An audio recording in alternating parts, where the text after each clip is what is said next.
கர்த்தருடைய பரிசுத்தமுள்ள நாமத்திற்கு ஸ்தோத்திரம். இன்றைய நாளின் கர்த்தருடைய வார்த்தையாக தானியேல் தீர்க்கதரிசன புஸ்தகம் 6வது அதிகாரம் 23ஆம் வசனத்தினுடைய பின்பகுதி.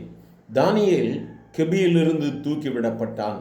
அவன் தன் தேவன் பேரில் விசுவாசித்திருந்தபடியினால் அவனில் ஒரு சேதமும் காணப்படவில்லை. எனக்கு அருமையான தேவ பிள்ளையே, எவ்வளவு மேன்மையான ஒரு வார்த்தை!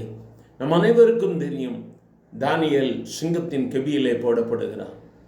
அந்த ராஜா துயரத்தோடு கூட இருக்கிறான். மற்ற பிரதானிகள் அவன் போடப்பட வேண்டும் என்று சொல்லுகிறார்கள். அவன் செய்த தவறு ஒன்றுமே இல்லை. தேவனை 3 முறை அவன் தரிசித்தான், ஆராதித்தான். இதுதான் தானியேல் செய்த தவறு. தேவனை நோக்கி ஜெபித்தது தவறு என்று சொல்லி தானியேலை சிங்கத்தின் கெபியிலே போடுகிறார்கள்.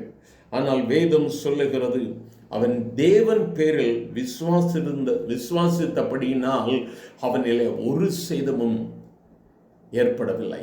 எனக்கு அருமையான தேவ பிள்ளையே, இன்று ஒருவேளை பலவித சூழல்களில் நீ தூக்கி போடப்பட்டிருக்கலாம். ஒரு இருள், செய்யாததை செய்தாய் என்று சொல்லி குற்றம் சுமத்தப்பட்டிருக்கலாம்.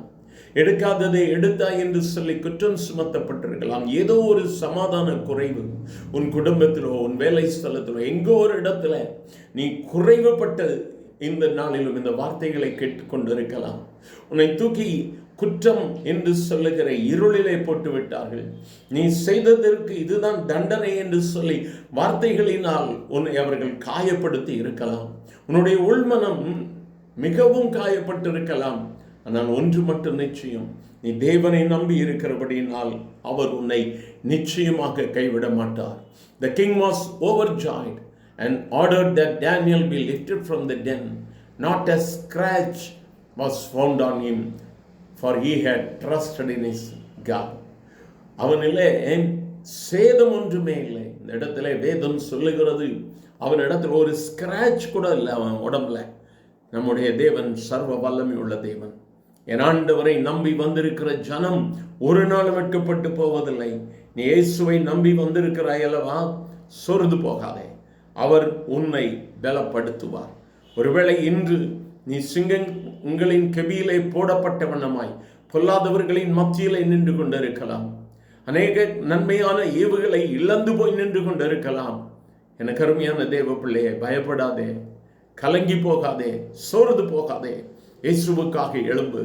என் ஆண்டவர் உன்னை கைவிட மாட்டார். வியாதி நிமித்தமாய் கலங்கி போனாயோ, வியாதி என்னை மற்றவர்களை விட்டு பிரித்து விட்டது என்று சொல்லி, தனிமையாக்கப்பட்டேன் என்று சொல்லி கலங்குகிறாயோ, நம் நேசரிதோ உன் அருகில் இருக்கிறார். எங்கள் அன்பின் ஆண்டவரே, ஆசீர்வதிக்கப்பட்ட இந்த காலை வேளைக்காக நன்றி. தானியேலின் சூழ்நிலையை போல பல விதங்களில் இந்த வார்த்தைகளை கேட்கிற உம்முடைய பிள்ளைகள் பல சூழல்களில் தள்ளப்பட்டு காயப்பட்டு ஆண்டவரே இதயத்திலே கடினமான காயங்களை பெற்றவர்களாக கண்ணீரோடு தனிமையோடு இந்த வார்த்தைகளை கேட்டுக்கொண்டிருப்பார்களப்பா. ஒவ்வொருவர் மீது உம்முடைய கரம் இறங்கட்டும். அன்று தானியேல் தூக்கி எடுத்து ஆண்டவரே மேன்மையை கண்டவண்ணமாய் இன்று உம்முடைய பிள்ளைகளும் தூக்கி எடுக்கப்படுவார்களாக. இயேசு கிறிஸ்துவின் வல்லமையுள்ள நாமம் ஆண்டவரே, கஷ்டம், போராட்டம், வியாதி, பலவீனம், பண கஷ்டம் என்று சொல்லுகிற ஒவ்வொருவரையும் இந்த காலவேளையிலே தூக்கி எடுப்பதாக இயேசுவின் நாமத்தில் விடுதலையை கட்டளையிட்டு ஜெபிக்கிறோம். ஆசீர்வதியும் இயேசுவின் நாமத்தில் பிதாவே, ஆமென்.